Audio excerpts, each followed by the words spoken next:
I guess I think that things in American society are so tilted towards the few that I just worry about the many and let the rest of it figure itself out, right? So I sort of see my role and my voice as being explicitly anti-elitist, explicitly anti-regime, and to the extent that we can sort of elevate voices that have been largely ignored, that's the role that I play, and I think that hopefully I can play a part in that balance.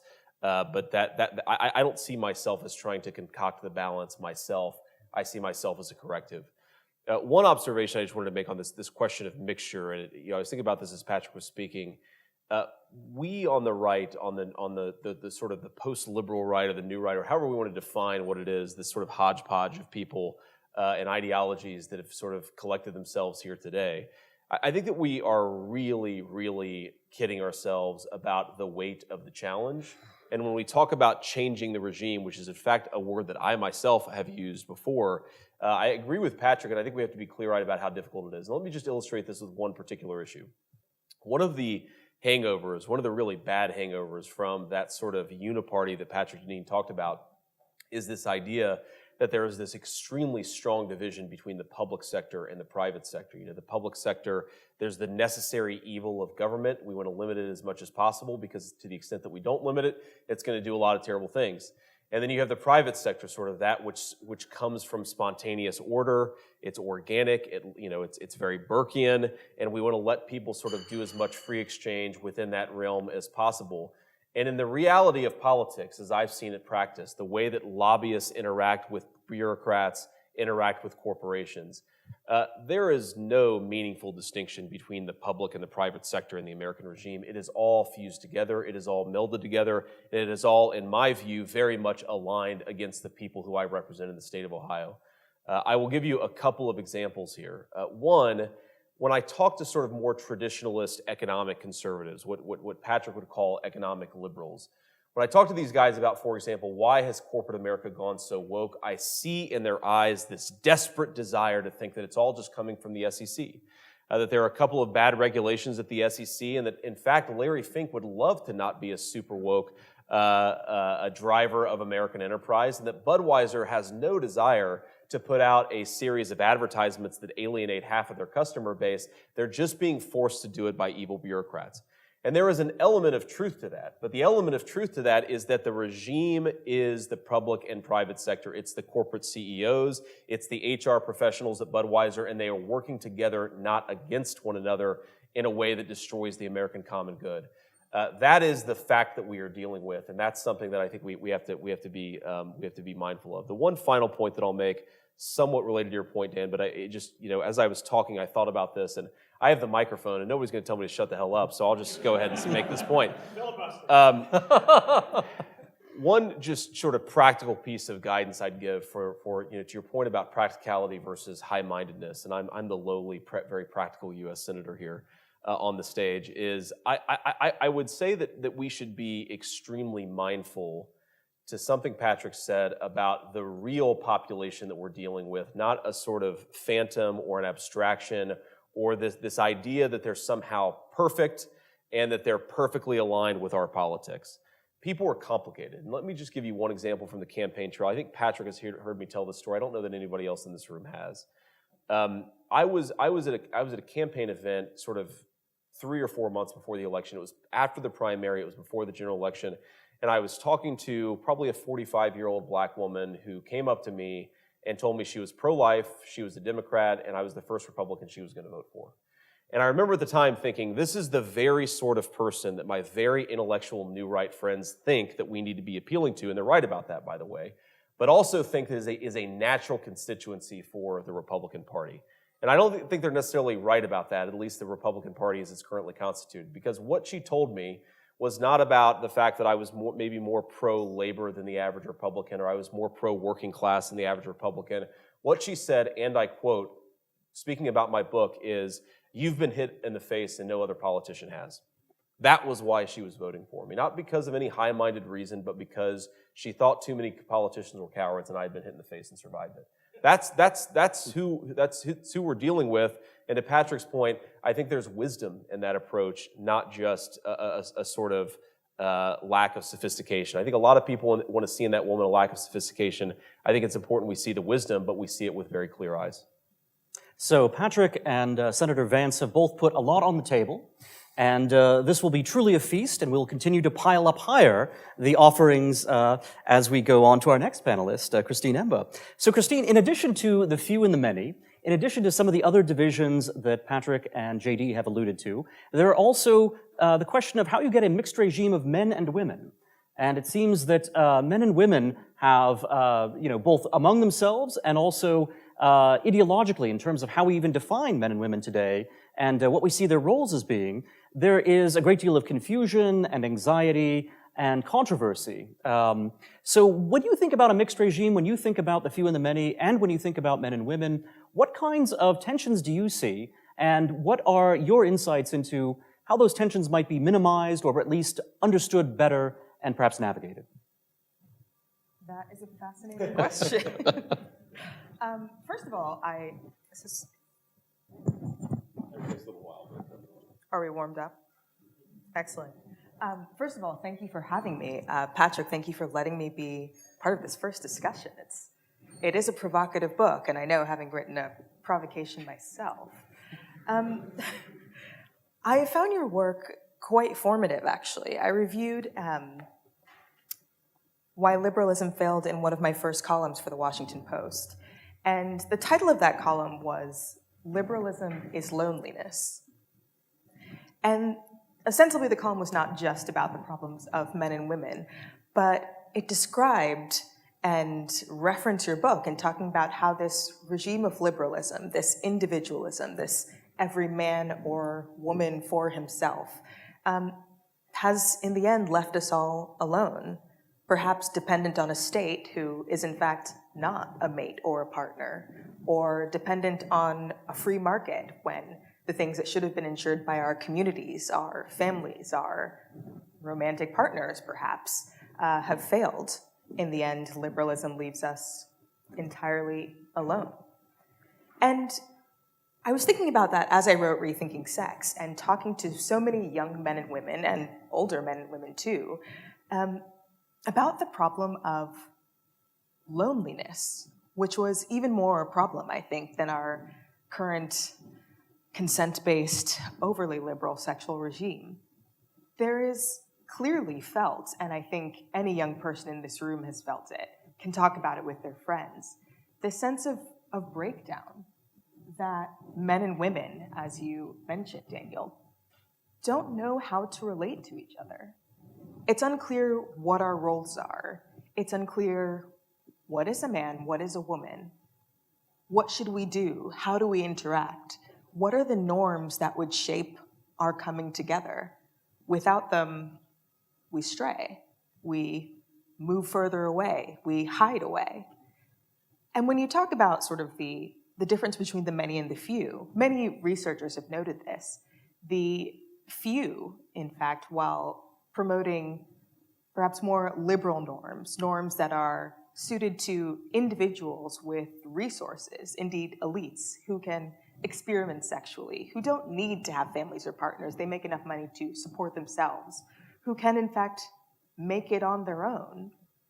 Those are the people who actually end up living by norms, by the moral truths that were sometimes viewed as the property of the common person. But what's passed down tend to be, again, those trappings of individuation, these ideas that elites can suffer, but that the many will not thrive in following.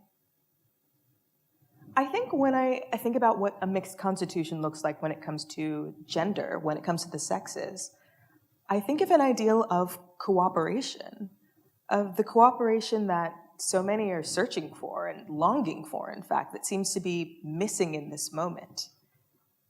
Yes, norms supporting family formation, supporting healthy attachments, norms that suggest that, yes, you can grow something in the place that you're from. You don't have to leave and cross the country for opportunity and leave everything you love behind. There's also an understanding of roles, perhaps. And when we talk about roles, I think especially in progressive or more liberal spaces, which I tend to frequent, let's be honest, there's this idea that you'll be pushed into one. You have to fit one thing. There's no room for dissent. There's no room for personal discovery. But I would suggest, actually, that in a mixture of the many and the few, there's a view of and a vision for more opportunity, not less. There are more places that you can fit. You don't necessarily have to be a girl boss striving to succeed. You don't necessarily have to be a guy who's hyper-masculine and hyper-macho and hopped up on pornography to get girls on Tinder. There can be space for everyone and cooperation across both classes and genders. I do have one question, actually, like any good journalist, Professor. I worry a little bit when we talk about sort of regime change and a new elite. Are we sure that we're not just replacing, again, the old elite, which is self-interested, with a new one that is self-interested in its own way? And then, of course, there's a question of sufferance. For all its faults, the liberal ideal is one that is actually very forgiving to people who are different, for people who maybe don't fit the norms and the mores of their locality, of their town, of the assigned gender, we'll say, or at least what are understood to be the trappings of their gender. In the new regime, are people who differ just on sufferance, or are they actually included? Often when we talk about relationships between men and women, there is a focus on family formation. We want strong families with a patriarchal father and a mom who perhaps ideally worked at home. They have kids. They do all of the normal things. What do we say to singles? What do we say to people who are gay, who are LGBT? What do we say for people who those norms don't quite fit? Where do they go in this new regime? I'm excited for the possibilities that you talk about in this book. Again, you might say that progressives would instantly push this away, but actually I think that there's a lot of room for agreement on questions of reforming the university so that the few come into contact with more people than just themselves, and increasingly arcane theories. These ideas of national service, say, teaching both men and women that they belong not just to themselves, but to their families and to their nations, to their communities, to others. And this idea of Pache, I think, the old conservatives, not drowning government in the bathtub, but actually sort of getting it out of the bathtub and toweling it off and, feeding it up with like good vitamins so that it's fit for good use. I just want to make sure that these norms are corrigible, that they suit, yes, both men and women, but also all Americans.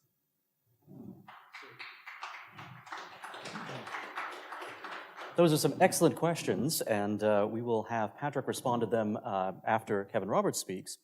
I was really very happy that Christine broached cooperation and mentioned the way in which some of the divisions that the country has might in fact be mitigated or brought together or overcome. So my question for Kevin Roberts is going in the other direction, however, because we also, of course, have conflict in this country, including conflict between conservatives and liberals. You're the leader of the premier conservative think tank in the United States, and yet you're well aware that half of our country, or 40 to 50% of the public, does seem to be liberal, or leaning perhaps in a policy direction that may be different from what Heritage has in mind. So when you think about a mixed regime, how do you think about Heritage's mission and your mission as a leader in dealing with a country that is not altogether in support of the ideas that you cherish? Great question. Well, for the record, I would still want to drown government. I know you expect the president of the Heritage Foundation to say that, so I didn't want to disappoint you. Not shocked. I mean that. I mean that as a working class conservative. Grew up in circumstances not unlike Senator Vance's, as many of you did. Government is not the solution. And I actually believe, and not to be argumentative, Dan, although I sometimes can be, 60% of the American people are with us on that. And and Professor Deneen, I'm very grateful for everything you've done. I actually think in the conversation thus far, we've underestimated the endurance and strength of an institutional level outside DC, or community level conservatism that isn't just the new right, although we're glad for the new right, but that's just conservative. And so that leads me to answering your question, which I surely don't want to evade, because it's a very good one. The country's fragmented. Heck, the conservative movement is fragmented. And so what is Heritage's approach been to that? First and foremost, to do what we've always done, which is to be part of conversations like this, to add and to multiply. Not to condemn Patrick Deneen or Christine, but certainly wouldn't condemn Senator Vance, who's off to a great start in the Senate. We don't condemn, period. But to use our ears before we speak. And that leads to the second point, which is tactical, and I'm resisting all of the temptations from this early American historian to have a great conversation with my friend on early America at an intellectual level, and I'll stick with the practical. We have to acknowledge the emotion that the American people are feeling. And whether they're left, center, or right, they feel that they've lost something. They feel that they've lost the American dream. They feel, in fact, to go back to drowning the government, that government has not helped with that. And if you are a poor person who is in your 20s or 30s, you're likely to be the third generation of the so-called Great Society, totally misnamed war on poverty. All of that has accomplished is to erode the dignity of work and to create people who are dependent on government. I don't mean that as a zombie Reaganite, which I'm not. I mean that as someone who gives a damn about the human person. And I think Pope Paul VI had it right in Humanae Vitae when he said when you start reducing human sexuality, when you start reducing sex to just a physical act, rather than to the bonds of friendship, romance, building families and community, you hear the Burkean and Kirkian coming out, you're going to have massive repercussions socially and governmentally.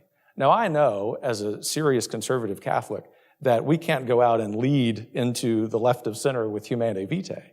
But we do know that if we can sidestep the policy and political differences we have and talk to people on a human level, which is the loss that they felt, even though I might posit why they have felt that loss, and we might disagree on those reasons, we get somewhere. And I would say this if he weren't sitting here. I'm really grateful to JD Vance for legislation like the Railway Safety Act. I'm not sure Heritage is going to get there and being able to support it. I mean, and you know that we may. It may be qualified support. I'm using that as an example, and his reaction proves the point, which is that we can have conversations about this and build not just a new conservative movement, but hopefully a new country. This is where I think Patrick